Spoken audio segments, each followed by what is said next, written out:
Friends, welcome to సంచిత world. ఈరోజు మనం బొమ్మ చేపలతో కనుక పులుసు కర్రీని ఇలా తయారు చేసుకుని చాలా టేస్టీగా ఫ్రెండ్స్. మనం దీనిలో డిఫరెంట్గా ఉల్లిపాయలను కనుక కాల్చి పేస్ట్ చేసుకుని పెట్టుకోవడం వల్ల డిఫరెంట్ టేస్ట్ ఉంటుంది. చాలా బాగుంటుంది కర్రీ. ఈ రకం కనుక మీరు తయారు చేసుకుని ఎప్పుడు ఇలానే చేసుకోవాలంటుంది. అంత టేస్టీగా ఉంటుందండి ఈ కర్రీ. దీనికోసం మనం స్కిన్ తీసిన బొమ్మ చేపలను ఇలా తీసి పెట్టుకున్నాము. స్కిన్ తీయడం వల్ల ఏంటంటే ఈ శ్వాస అనేది అస్సలు రాకుండా ఉంటుంది. దీంట్లో ఉప్పుతోని నిమ్మకాయతో కూడా కడిగి శుభ్రంగా వాటర్ లేకుండా చేసి పెట్టుకున్నాము. ఆ తర్వాత దీంట్లో అల్లం వెల్లుల్లి పేస్ట్ ఇద్దాం.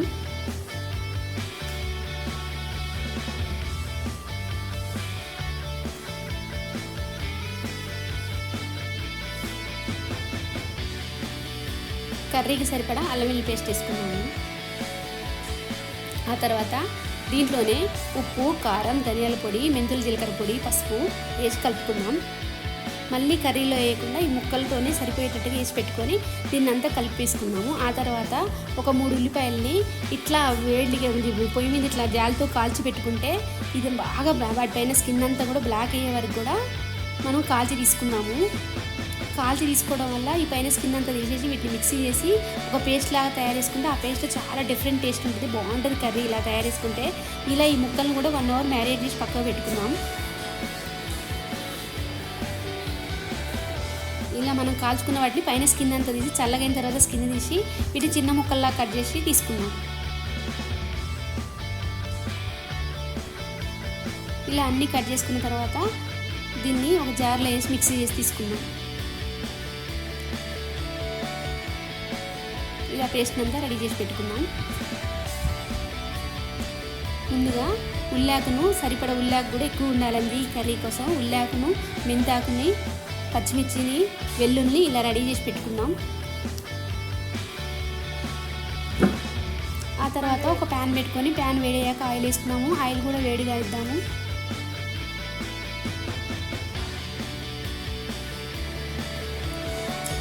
ఇది కొంచెం వేడయ్యాక జీలకర్ర వేసుకున్నాము.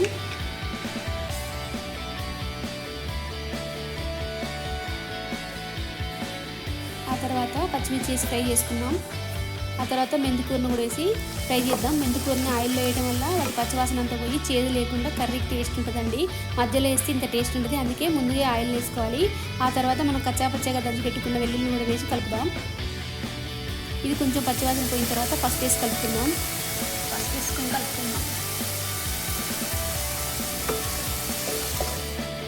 ఆ తర్వాత దీంట్లో ముందుగా కట్ చేసిన మన ఆకుంది కదా ఇలాగ అది కూడా వేసి కలుపుదాం. అది ఫ్రై అయిన తర్వాత ఉల్లిగడ్డల పేస్ట్ కూడా వేసి కలుపుదాం.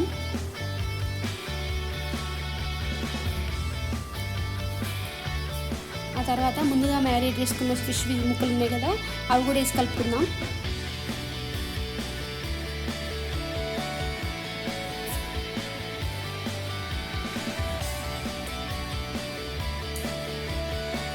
ఇలా ముందే ఉప్పు, కారం అన్నీ వేయడం వల్ల ముక్కల్ని ఎక్కువ కలిపే పని ఉండదండి. కొంచెం స్లోగా కొంచెం ఉడకబట్టే వరకే కలుపుకోవాలి. ఆ తర్వాత గంట పెట్టకుండా డైరెక్ట్ ఇట్లా షేక్ చేస్తూనే మనం ఉడికించుకోవాలి కర్రీని అంతా. వీటిపైన స్కిన్ లేదు కాబట్టి తొందరగా విడిపోయే అవకాశం ఎక్కువ ఉంటుంది. అందుకే వీటిని కలపకూడదు, స్లోగా అనుకోవాలి. ఇలా కొంచెం ఫ్రై అయిన తర్వాత దీంట్లో మనం ఒక ఎగ్ కన్నా ఎక్కువ సైజు ఉన్న చింతపండు జ్యూస్ చేసి దీంట్లో పోసుకున్నాము. ఈ రసం అంతా కూడా మరిగే వరకు కూడా ఇలా గంటతోనే ఇట్లా షేక్ చేస్తూ కలుపుకోవాలి. అస్సలు గంట పెట్టకూడదు. ఇలా కర్రీని అంతా ఒక 3-4 టైమ్స్ కలుపుకుంటూ ఉడికించుకోవాలి.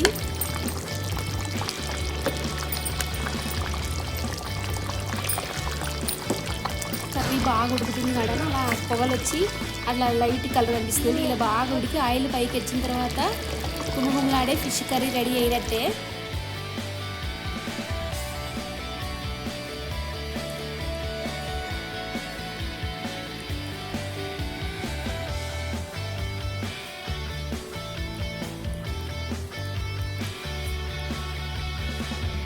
దాదాపుగా కర్రీ ఉడికిపోయిందండి.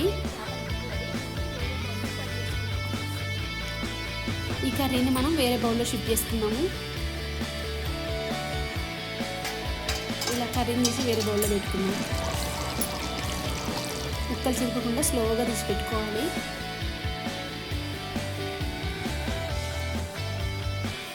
ఇలా దీంట్లో పెట్టుకుంటే మన గుమ్మలాడే బొమ్మ చేపల పులుసు రెడీ. Very tasty curry. ఇలా ట్రై చేస్తే మనకు అస్సలు మర్చిపోరండి, అంత టేస్టీగా ఉంటుంది ఈ కర్రీ.